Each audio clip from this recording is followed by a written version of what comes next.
They say the loudest voice wins the argument.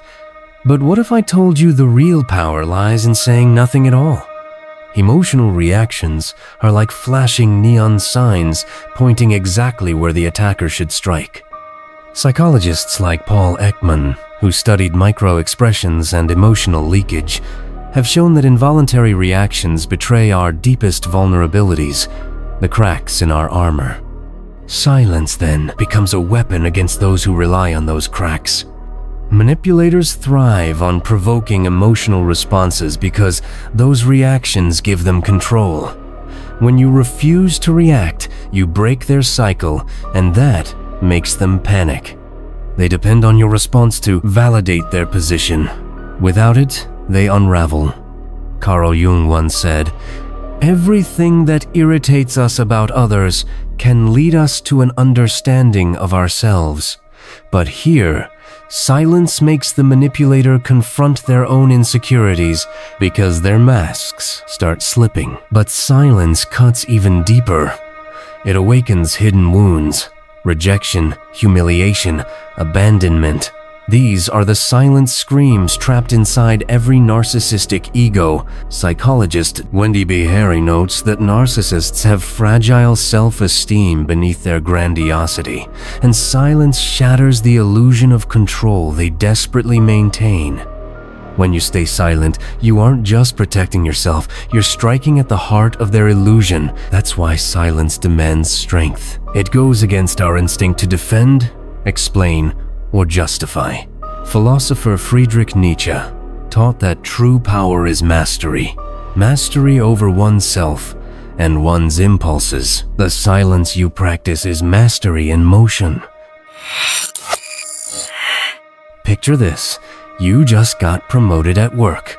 You're excited. You call your mom to share the good news.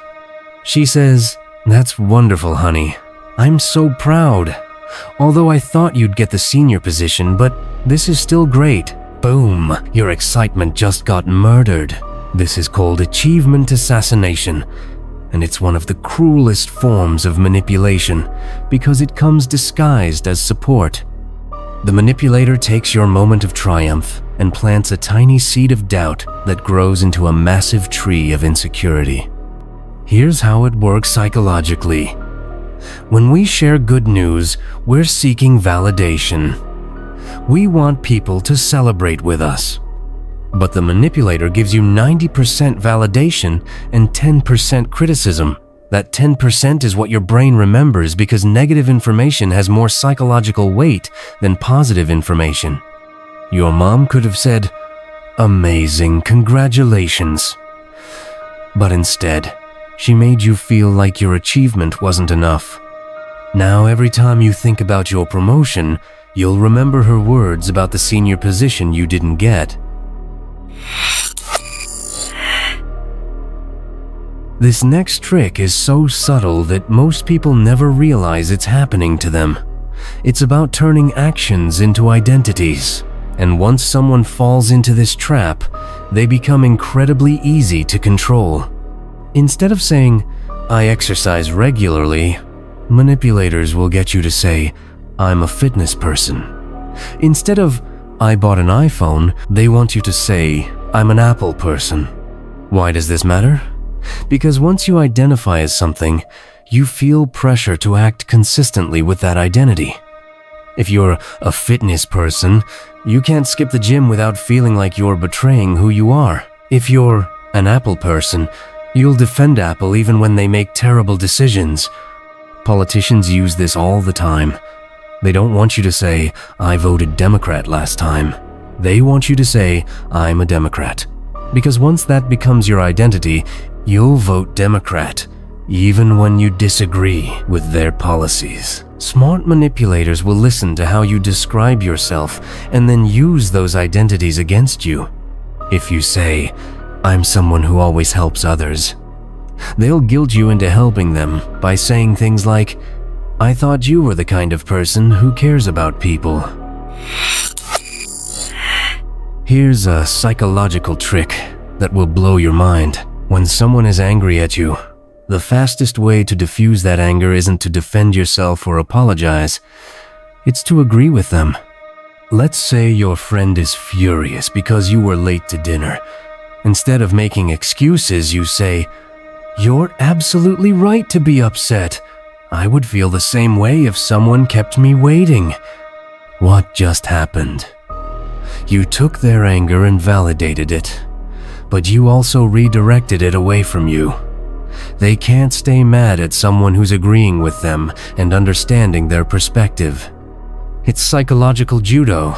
You're using their own emotional energy against them. This works because anger needs a target. When you stop being the target and become an ally, their anger has nowhere to go. It's like trying to punch water. There's nothing solid to hit. Everyone has an invisible sign around their neck that says, "Make me feel important." The person who learns to read this sign and respond to it holds incredible power over others. This isn't about fake compliments or obvious flattery. It's about asking questions that make people feel like experts, like their opinions matter, like they're the most interesting person in the room. Instead of asking, "What do you do?" ask, "That sounds challenging. What's the hardest part about your job?" Instead of "nice car," say, "You must know a lot about cars to pick something like this." You're not just making conversation, you're making them feel like the smartest person in the room. And people will move mountains for someone who makes them feel that way. Most people think questions are neutral, but they're actually loaded guns. The way you ask a question determines the answer you get, and master manipulators know exactly how to aim. Instead of, "What do you think about Sarah?" they ask, "Have you noticed how Sarah always interrupts people?" Now you're not thinking about Sarah in general, you're specifically thinking about whether she interrupts people. Instead of, "How was the meeting?" they ask, "How boring was the meeting?" Now you're not deciding if it was boring, you're just deciding how boring it was. Politicians do this constantly. They don't ask, "Should we raise taxes?" They ask, "Should hardworking families pay more taxes to fund government waste?" The question contains the answer they want. Once you see this pattern, you'll notice it everywhere. In surveys, in interviews, in casual conversations. People aren't just asking questions, they're programming your responses. Here's a dark truth about human psychology. When someone is emotional, whoever stays calm holds all the power. While they're yelling and crying and losing control, you become the reasonable one, the mature one, the one who clearly has it together. This is why narcissists are so good at pushing people's buttons and then acting innocent when their victims explode. They'll poke and prod and manipulate until you finally snap. And then they'll say, "Why are you being so dramatic? I'm just trying to have a conversation." The person who stays calm gets to write the story. They get to be the victim of someone else's unreasonable behavior, even if they caused that behavior in the first place. This one is particularly evil because it turns something beautiful, gratitude, into a tool of control. Here's how it works. You start thanking someone for everything. Thank you for holding the door. Thank you for passing the salt. Thank you for listening. You make gratitude feel normal, expected, routine. Then you stop. You don't thank them for something they normally do. Suddenly, they feel like something's wrong. They'll do bigger and bigger things trying to earn back that gratitude they've become addicted to. It's like giving someone a drug and then taking it away. They'll do anything to get their next hit of appreciation. Benjamin Franklin discovered something weird about human psychology.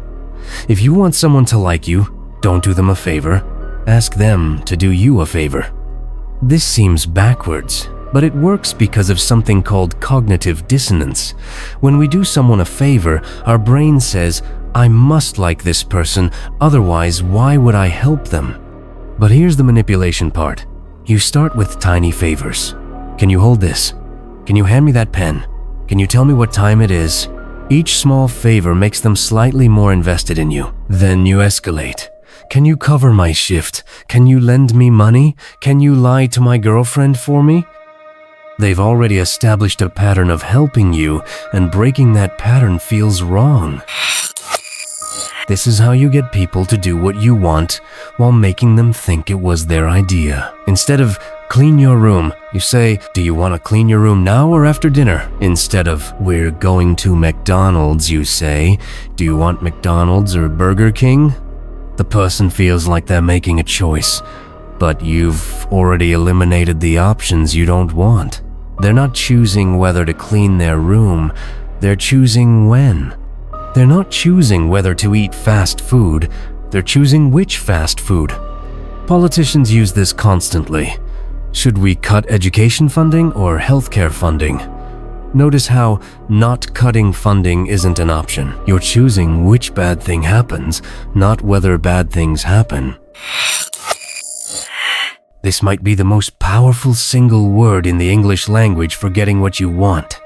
Harvard researchers found that adding because to any request dramatically increases compliance, even when the reason makes no sense. Can I cut in line because I need to make copies? 60% compliance? Can I cut in line because I'm in a rush? 94% compliance? Can I cut in line because I need to make copies? 93% compliance. Wait. The first and third examples are identical, but got completely different results. That's because the third one used the word because. Our brains are wired to look for cause and effect. When we hear because, we assume there's a good reason, even if we don't pay attention to what that reason actually is. People like people who are like them. This goes deeper than shared interests. It's about body language, speech patterns, and energy levels. If someone talks fast, you talk fast. If they lean forward, you lean forward. If they use certain words or phrases, you start using them too. You become their psychological mirror, and they start feeling comfortable around you without knowing why. But here's the dark part. Once you've established this rapport, you can start leading instead of following. You lean back, they lean back. You slow down your speech, they slow down theirs.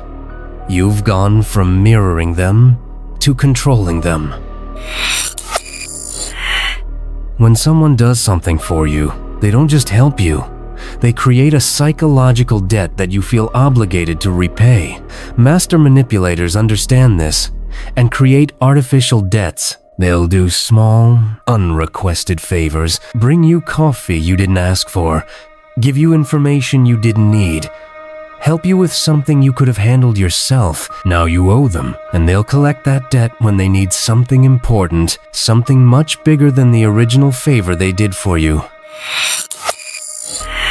People need reasons for everything, even when those reasons are terrible. If you give someone a reason, any reason, they're much more likely to comply with your request. Can you stay late tonight because we need to finish this project? Good reason, high compliance. Can you stay late tonight because it's Tuesday? Terrible reason, but still higher compliance than no reason at all. Your brain hears because and assumes there's logic behind the request even when there isn't. This is why conspiracy theories work. They give people reasons for things, even when those reasons are nonsense. Here's a manipulation tactic that's particularly sneaky, complimenting someone behind their back, knowing it will get back to them. Don't tell Sarah I said this, but she's incredibly good at her job. Now Sarah hears this secondhand, and it feels more genuine than a direct compliment. She thinks you're being honest because you weren't trying to flatter her directly, but you were trying to flatter her. You just did it in a way that feels more authentic. The most powerful manipulation isn't changing what people think, it's changing how they see themselves. Once you can alter someone's identity, you control their behavior. You're the kind of person who keeps their word. Now they feel pressure to keep promises. You're too smart to fall for that. Now they feel pressure to reject ideas you disagree with. You're not like other people. Now they feel special and separate from groups you want to isolate them from. Identity manipulation is the foundation of cult recruitment, abusive relationships, and political extremism. Once someone's identity becomes tied to a group or belief system, they'll defend it even when it hurts them. These 15 techniques are just the beginning. Every day, people are using advanced psychological manipulation to influence your decisions, control your emotions, and shape your reality. The question isn't whether you're being manipulated, it's whether you're aware of it. Knowledge is power, but applied knowledge is control. Now you have the tools. What you do with them is up to you. Want to dive deeper into the psychology of influence and control? Check out my next video, where we explore the most dangerous manipulation tactics used by narcissists and psychopaths.